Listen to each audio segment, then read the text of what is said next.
So mass migration to you is like 100 million people a year. For the United States, yeah. I mean,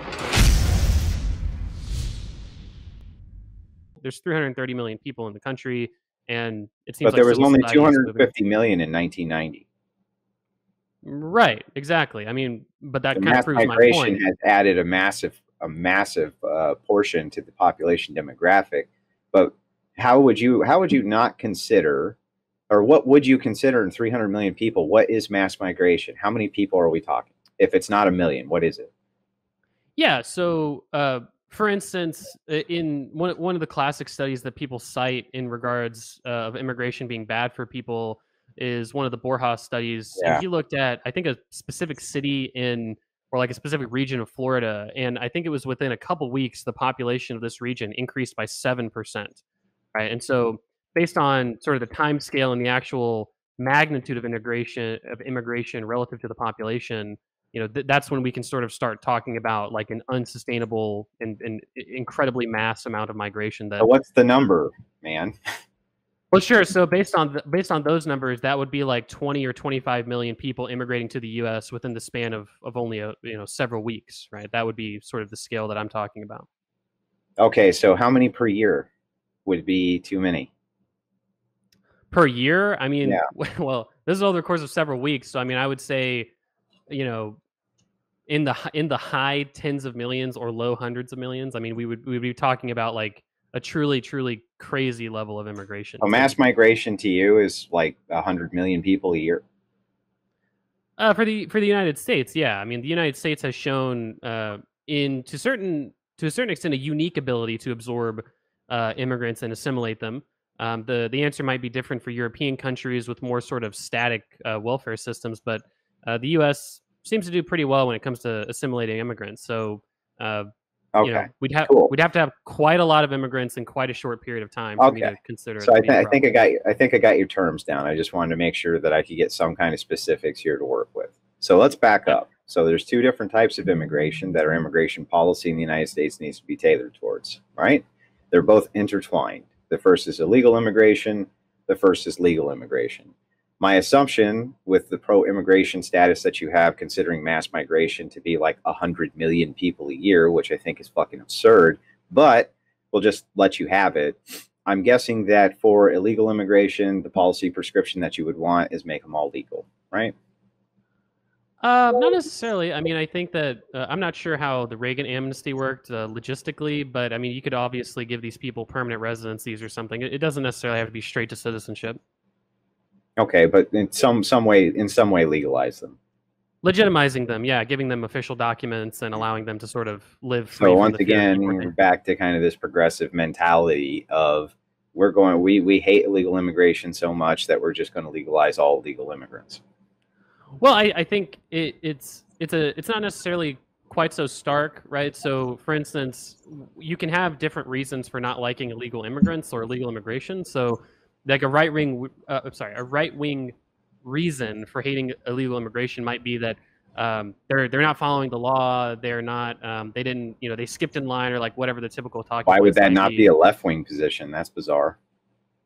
Well, I'm not here like representing the left wing necessarily. I'm just trying to present sort of a balanced view, right? So my reasons for not necessarily liking the illegal immigration is that it's better for society when people can relatively quickly integrate. And it seems like if your goal is to sustainably integrate people into society, especially people that have already been here and been productive members of society for several years or even decades, that giving them official documentation, giving them residency would be the quickest and most expeditious way to do that. I see. So all of these things that you're talking about are very vague generalizations, right? You Well, vaguely say, I look, gave several sort of policies to your if these point. people are here and they're already living productive lives and everything's just going smoothly, I don't see any big problem with giving them. And I think that that's a red herring. So let's talk about this in real time. Illegal immigrants bring over hundreds and hundreds of millions of dollars worth of dangerous drugs into the United States. Would you say that that's true or false? I'd have to see the numbers on it, but nobody's in favor of illegal drugs Okay, that I gotcha. know of. And then there's also a human trafficking issue that goes across the border that comes with illegal immigration.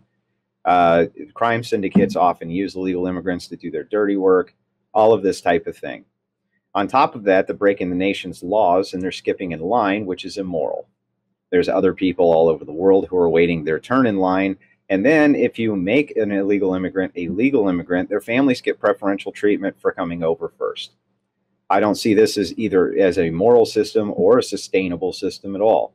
Why is it that you think it would be better for us to just go ahead and legalize all illegal immigrants who are here, who've already broken the law and living under stolen Social Security numbers, dead people's Social Security numbers, ripping off our tax system, rather than just massively deporting them back to their origin nations for breaking the law and then actually funding border security that works? Yeah, so I'm not going to argue against having like a robust security checkpoint system for the border. You mentioned bringing over, people in regard to human trafficking or bringing over illegal drugs. There's nothing wrong with having, robust security checkpoints and sort of security regarding the border. You know how big the border is, right?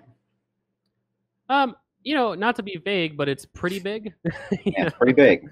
Right. So the thing is that just having a couple of security checkpoints on main roads isn't going to do it. You have to massively fund actual border security if you want to get these problems under control.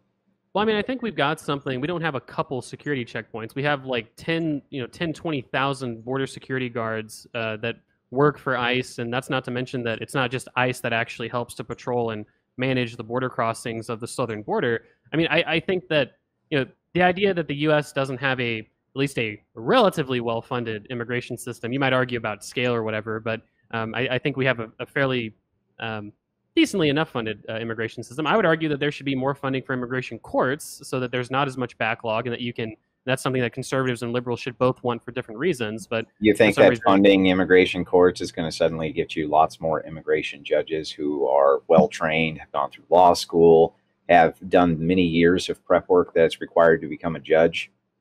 That's going to take a long period of time to do, man. Well, for sure. But I mean, typically the advantage of government investment is that you can think long-term. It's not all necessarily profit-driven. You can make long-term investments in systems and institutions, right? This is awesome. So now we're getting somewhere. So if we're thinking about long-term investments, and you're looking at this from an economic standpoint, do you recognize that the birth rates in the South American nations are also decreasing?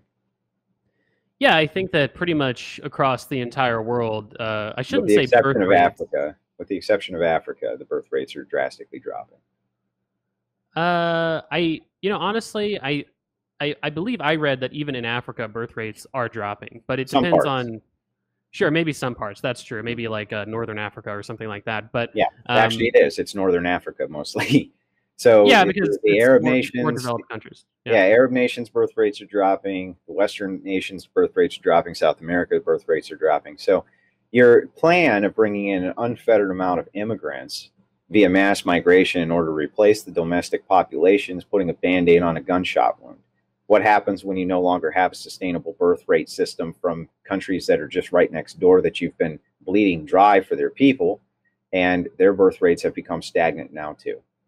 How do you plan on addressing that? Yeah, to be fair, no one's talking about necessarily unfettered immigration. I mean, I think I said even in the opening statement that I'm not for completely open borders or anything like that. It's just a matter of controlling immigration flows to such an extent that you've got the population. You've got the population growth that you need, and you can absorb and assimilate these people quickly enough. Right? Even with the clarification, I don't think that it's that my question is invalidated in any way. So. No, I was just responding to the poor framing of my argument, not for unfettered immigration. To respond directly to your question of, well, how is it necessarily sustainable if birth rates across the world are, for the most part, dropping, or at least they're going to be dropping at some point as countries develop? The answer is that twofold. One is that capital becomes more efficient over time, and so capital is probably going to replace, to a certain extent, a lot of the burden of labor that we have currently. Automation. So you're saying automation is the answer? No, not necessarily automation, but just capital efficiency can become a lot better over time. But automation plays certainly a component. Capital's become incredibly, exponentially more efficient over the last 40 years, and so I'm not sure necessarily. Okay, well, define what you mean by capital in relation to immigrant labor. What do you mean by capital? Right. So, for instance, like I wouldn't call, like, Microsoft Excel is not automation. You have to still learn how to do Excel and do a lot of manual things in Excel, but it makes workers a lot more efficient because it does a lot of stuff more efficiently than like a bookkeeper could do on a pen and paper, right? So that's an example of a non-automated way that capital can increase the efficiency of an economy. But like I said, automation plays a role. The second component that I was going to mention is that even in a world where birth rates are falling to the point that like every this isn't going to happen for 200 years, but let's No, just that's say not every true. single It's going to happen within 45 years. what's going to happen within 45 years That most specifically? countries are going to be under replacement levels. Yeah, sure. Most countries, right? But what I'm saying, though, is that there's going to be countries with a surplus of births that are going to have immigrants going abroad. These are typically underdeveloped countries, and typically in underdeveloped countries, there's going to be a bend towards them immigrating towards more highly developed countries because, they want more access of opportunity, basically, right? And so I don't see this as becoming a problem for, certainly not in our lifetimes, certainly not in our children's lifetimes, Yeah, but maybe who not even in our cares? Who grandkids' cares if it's lifetimes. not even in our children's lifetimes, right? Even Right. though So that I greatly disagree with that sentiment that it will be within our children's lifetimes, and it looks like all of the trends are moving in that direction, whether you like to think so or not. This is all very vague, right? So what you're saying to me essentially is, look, BPF, here's the thing. Even if we fall below our birth rate threshold all across the world, there's still likely going to be underdeveloped countries that we can just still draw whatever human capital that we need to bring into the United States. You couldn't name for me what those countries are. You have no clue.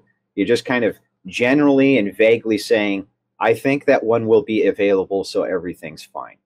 Well, I don't think it's unreasonably vague to say that there It's will no. unreasonably vague. Where are they going to come from, man? We draw mostly from South America right now. When that pool is dried up, where do you want to start pulling them from? Sure. So two things. One is that again, I think there will be countries with a net birth rate, but even if you don't accept that premise, there will still be Which countries that are. ones then? Tell me which ones are going to have the net birth rate.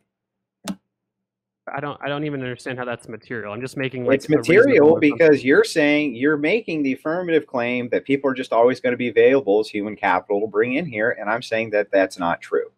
So if you claim that it is, tell me where they're going to be coming from when the population threshold reduces to the point we can't draw from them from the south anymore. Even if that takes 55 years, who gives a shit? That's a drop in the Yeah. bucket. So that's the second answer to the question, right? Which is where are they going to come from, even in a world where birth rates have fallen below replacement in every single country in the world, right? So they're still going to come from these underdeveloped countries, right? The fact is that the Where? United Which States. ones? You keep saying that. These underdeveloped, which underdeveloped countries do you think that they're going to be coming from? Oh, probably from the same countries they're coming from now, mostly and I just materially, told you right? They're that going they're to be mostly coming. coming from South America, and their Right, they're most. birth rates are getting below replacement levels as well. One Right, but third of Andrew, just. Guatemala is already here in the United States. You're going to empty out Yeah. the other 2/3 of it. That's great. Now we're at, let's say, 700 million people domestically in the United States, and suddenly the birth rate starts to tick off. You have mass die-outs. This is how this works in real time. This is what the UN is predicting is going to happen, in fact. I want to know where the fuck you plan on drawing these people from. Well, no, because again, you're assuming that when a person, I'm not. Well, I guess it's hard to say what you're assuming here. So, what I'm trying to say is that I'm not to assuming me, anything. in a I'm hundred. giving you trends, real-time trends. Here's the real-time trend. Since 1800, the birth rate in the United States has dropped like a fucking rock, with the exception of the 50s to 60s. Globally, since 1960, it's been dropping like a rock all over the world. The only Western nation that you would consider a Western nation that even has sustainable birth rates as we speak is Israel. No other one. That's it. Yeah. This same trend is happening in South America, where Mexico's at 2.10. You need to be at least 3, or at least close to 3. And that's continuing to drop every year as well. Most of our immigration comes from south of the border. So when you say these vagaries, like I'm sure that there's just absolutely going to be some underdeveloped country somewhere that we can just continue to draw a pool of human capital from, I want to know where the fuck that is, right? That Well, you're seems assuming, reasonable to me. but well, it